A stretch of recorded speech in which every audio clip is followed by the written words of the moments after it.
సనాతనలో 18 పురాణాల గోలేంటి? శివ పురాణంలో శివుడు గొప్ప అంట, విష్ణు పురాణంలో విష్ణువు అంట, దేవి భాగవతంలో అమ్మవారంట. ఇంతకీ ఎవరిని పరమాత్మ అని భావించాలి? శివున్నా, విష్ణువునా, అమ్మవారినా? అసలు ఏంటి కన్ఫ్యూజన్? 33 కోట్ల దేవతలంట. అయినా మనకి ఇంతమంది దేవతలు ఎందుకు? ఇలాంటి డౌట్స్ మీకు వచ్చుంటాయి కదా, ఎన్నోసార్లు విని కూడా ఉంటారు. ఈ కన్ఫ్యూజన్ పోవాలంటే మనకి సనాతన ధర్మంలోని బేసిక్స్ తెలియాలి. మరి లేట్ చేయకుండా వీడియోలోకి వెళ్ళిపోదాం. క్వశ్చన్ కన్ఫ్యూజ్గా ఉన్నట్టే ఆన్సర్ కూడా కన్ఫ్యూజన్గా ఉంటుంది. సో కొంచెం కాన్సన్ట్రేట్ చేసి వినండి. మనందరికీ తెలుసు మనకి 4 యుగాలు ఉన్నాయని. సత్యయుగం, త్రేతాయుగం, ద్వాపర యుగం, కలియుగం. ఈ 4 యుగాలని కలిపితే ఒక మహాయుగం లేదా చతురయుగం అంటాం. ఈ 4 యుగాలు కలిపి ఉన్న 71 మహాయుగాలు అంటే 71 చతురయుగాలు కలిస్తే ఒక మన్వంతరం అవుతుంది. ప్రతి మన్వంతరానికి మను మారుతూ ఉంటాడు. మనుతో పాటు ఇంద్రదేవుడు, మిగతా దేవత గణాలు, సప్త ఋషులు కూడా మారుతారు. అంటే మన ఎలక్షన్స్ లాగా. అట్లా 14 మన్వంతరాలు కలిస్తే ఒక కల్పం అవుతుంది. కల్పం అంటే బ్రహ్మదేవుడికి హాఫ్ డే. డే అంటే డేనే, మళ్ళీ నైట్ కాదు. అట్లా బ్రహ్మకి హాఫ్ డే. ప్రతి మన్వంతరం మధ్యలో ఒక టైం పీరియడ్ ఉంటుంది. దాన్ని సంధికాలం అంటాం. అది బ్రహ్మదేవుడికి ఇంకో హాఫ్ డే అవుతుంది.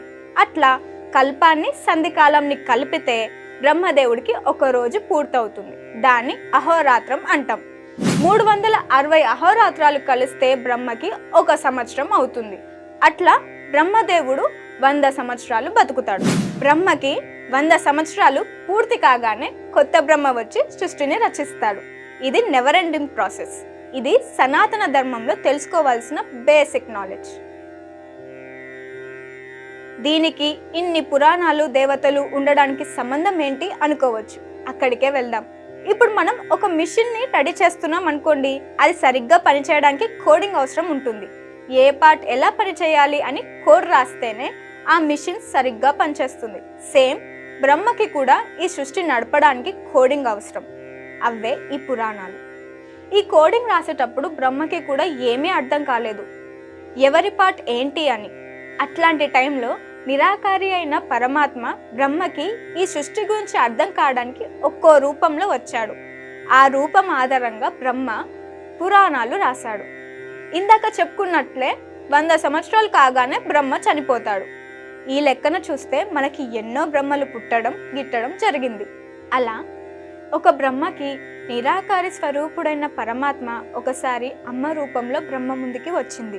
అప్పుడు ఆ బ్రహ్మకి పరమాత్మ అమ్మవారే అని దేవి భాగవతం ఉపదేశించాడు. ఇంకో బ్రహ్మకి శివుడి రూపంలో అప్పుడు శివపురాణం ఇచ్చాడు. ఆ తర్వాత విష్ణు రూపం. అట్లా మనకి ఎన్నో పురాణాలు వచ్చాయి. నిజానికి పరమాత్మకి రూపం అనేదే లేదు. కానీ రూపం ఉంటే కానీ మనకి అర్థం కాదు కదా, కాబట్టి ఒక్కో రూపంలో వచ్చాడు. రూపాలు వేరైనా అంతా ఒకటే అనే తత్వాన్ని చెప్పడమే అనేక రూపాలు తీసుకోవడంలోని పరమార్థం. మనకి ఎలాగైతే లెక్కలేనన్ని బ్రహ్మలు ఉన్నారో అలాగే లెక్కలేనన్ని పురాణాలు ఉన్నాయి. కానీ వాడుకలో ఉన్నాయి మాత్రం 18 పురాణాలు. అవి పద్మ, బ్రహ్మ, విష్ణు, శివ, స్కంద, బ్రహ్మాండ, గరుడ, మత్స్య, కూర్మ, వరాహ, వామన, భాగవత, భవిష్య, బ్రహ్మవైవర్త, లింగ, నారద, మార్కండేయ, అగ్ని అనే 18 పురాణాలు. అట్లే 18 ఉప పురాణాలు కూడా ఉన్నాయి. వీటిలో ఏముందో అని తెలుసుకోవాలని చాలా మందికి ఉంటుంది. అలా నాకు ఉంది. నేను తెలుసుకోవడం మొదలు పెట్టాను. మీతో పంచుకోవడానికి సిద్ధంగా ఉన్నాను. మరి లేట్ చేయకుండా ఛానల్ని సబ్స్క్రైబ్ చేసుకోండి. 18 పురాణాలతో పాటు ఉప పురాణాలు కూడా నేర్చుకుందాం, తెలుసుకుందాం, తెలియజేద్దాం. ఉప పురాణాలు అంటే అంత ఇంపార్టెంట్ కావేమో అనుకుంటాం, కానీ అవి కూడా తక్కువేం కాదు. కాబట్టి ముందుగా విఘ్నాలని హరించే విఘ్నేశ్వరుడి పురాణం, అదేనండి గణేష పురాణం నుండి ప్రారంభిద్దాం. మరి ఈ గణేష పురాణంలో ఏముందో తెలుసుకుందాం పదండి.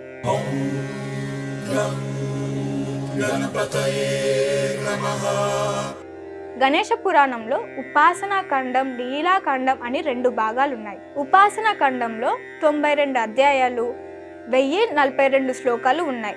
అలాగే లీలాఖండంలో 152 అధ్యాయాలు. ఈ గణేష పురాణాన్ని ముందుగా బ్రహ్మ వ్యాస మహర్షికి ఉపదేశించాడు. వ్యాస మహర్షి భృగుకు, భృగు మహర్షి సోమకాంతుడుకు ఉపదేశించారు. గణేష పురాణం మొదలు పెట్టే ముందు గణేశుడి దగ్గర నుండి ఏం నేర్చుకోవచ్చో తెలుసుకుందాం.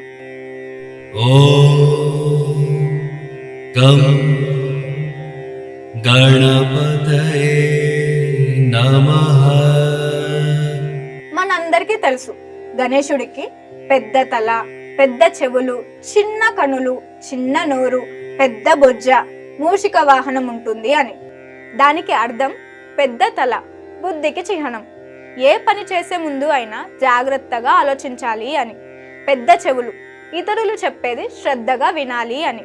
చిన్న కన్నులకి చిహ్నం సూక్ష్మమైనవి కూడా సూటిగా స్పష్టంగా ఏకాగ్రతగా చూడమని. ఇంకా పెద్ద బొజ్జ మనలోని చెడు మంచి అనుభవాలన్నిటినీ జీర్ణించుకోవాలి అని.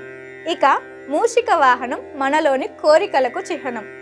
మనం మన కోరికలని మన ఆధీనంలో పెట్టుకోవాలి, కానీ మనం కోరికల ఆధీనంలో జీవితాన్ని నడపకూడదు అని చెప్పడమే మూషికానికి చిహ్నం. ఇలా ఆయన రూపంతోనే ఎన్నో పాఠాలు చూపిన ఆ గజాననుడి గురించి ఎంత చెప్పుకున్నా తక్కువే. రూపంతోనే ఇంత నేర్పించిన వాడు ఇక ఆచరణతో ఎంత నేర్పించగలడో ఆలోచించండి. ఇక గణేష పురాణంలో వ్యాస మహర్షి మొదటి శ్లోకంలో ఏం రాశాడో నెక్స్ట్ వీడియోలో తెలుసుకుందాం. మా వీడియోస్ మిస్ అవ్వకుండా చూడాలంటే మా ఛానల్ని ఇప్పుడే సబ్స్క్రైబ్ చేసుకోండి.